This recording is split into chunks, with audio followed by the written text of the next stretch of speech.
All right, Google Plus. On-air Hangouts. They're supposed to change this up so it starts a little better. The problem is you can't really tell when your broadcast is starting. So you have to kind of ramble for a minute before you introduce yourself, or else you're going to cut yourself off. Hey, everybody, it's Tony Koch. I wanted to address a couple of things when it comes to musicians and bands in their musical career. Two of the biggest obstacles that I see are not talent, uh, but education and accountability. There's a lot of things that musicians need to learn besides playing their instrument. And a lot of musicians don't want to take the time to do it, or they don't really even know where to start, so they don't. They're waiting for somebody to come along and rely on their own talents to entice someone to handle all the business stuff for them and do all that learning so they don't have to apply themselves in that area. And for most musicians, that's simply not going to work. The select few can do that, but most musicians that I work with are talented enough to make a living at music if they focus some of their concentration on educating themselves and learning what to do to monetize your career. The second big thing that drives me crazy when working with bands and musicians is accountability. Now, I lump a lot of things into accountability: ambition, determination. Um, really, there's so much that goes into this topic or whatever. And the thing is, so many so it's really frustrating. For example, with bands rising, when we do the band interviews, because most bands, they don't really care. They don't take their time to make the best interview that they can, and it really shows in the end. And they don't take the time to listen to bands rising to see how to make the most of that interview, number one. And second of all, when they do a crappy job answering the questions, it makes the overall product crappy, and it makes them not want to share. And really, the power of these interviews with bands is the sharing on social media and the search engine optimization benefits of this. Now, 99% of musicians don't know about search engine optimization. They don't understand how anything published on the internet can help them, good or bad. It doesn't matter if they talk shit about you or if they're raving about you. You want people to see as much as you can, or as much as they can, about you.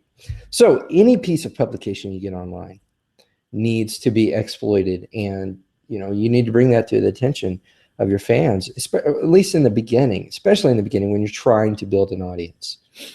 So yeah, it definitely drives me crazy, bands not putting forth their best efforts in the marketing side of things.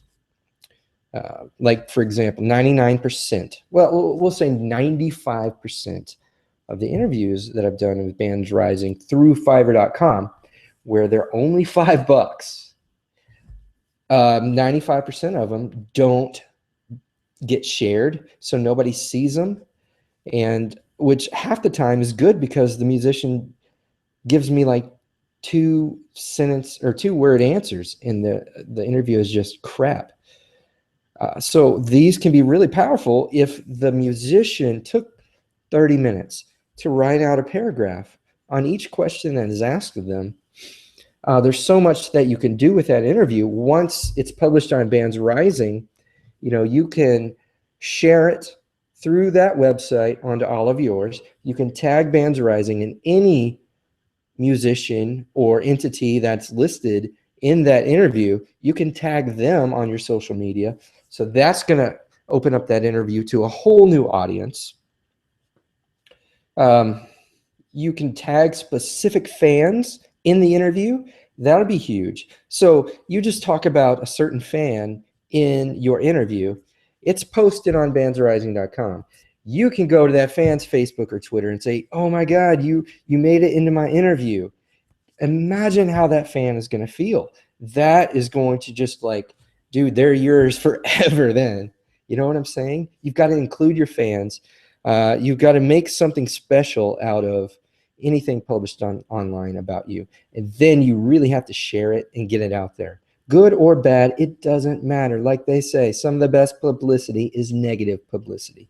I truly believe that. And I can't even get any negative publicity.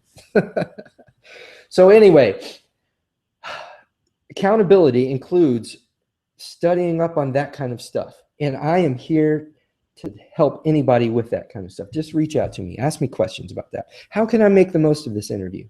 Nobody does it. Ask me. I'll help you. I'll share it for you.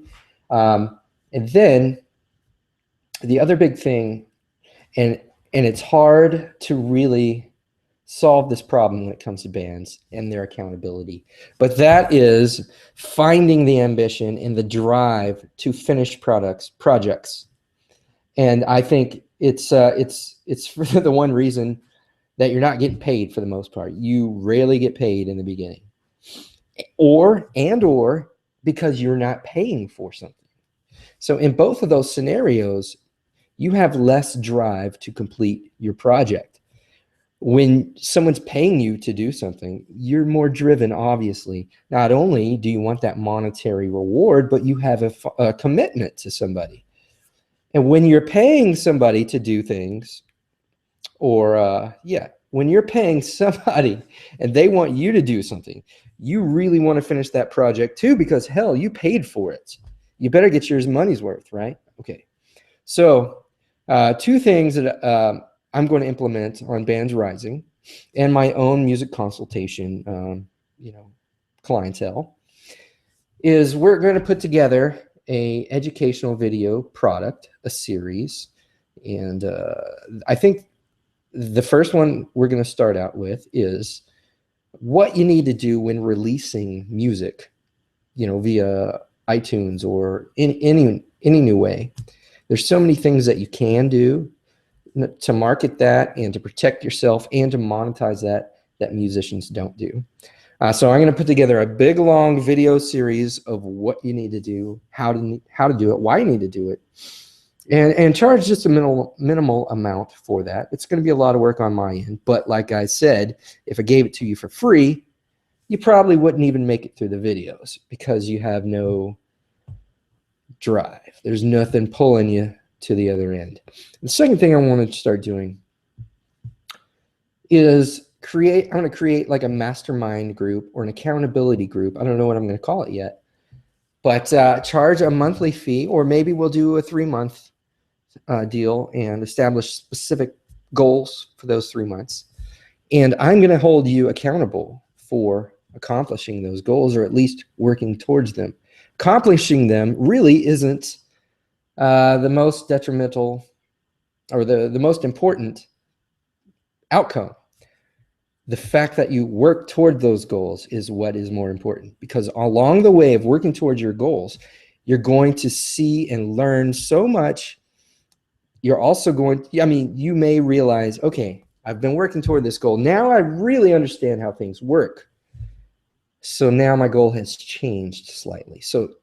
But the main thing is somebody needs to hold you and your band accountable for getting certain things done that need to be done. Now,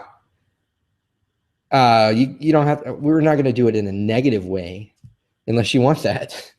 I can be a drill sergeant if you want. But simply a phone call or a Skype or an email every few days saying, hey, what are y'all doing? Did you get this done yet? Awesome. Let's do this now. So it's a mentorship. That's what I'm talking about. A mentorship, an accountability. So just to make sure that you're progressing and moving along, climbing up that ladder and, becoming a rock star like we all want to do.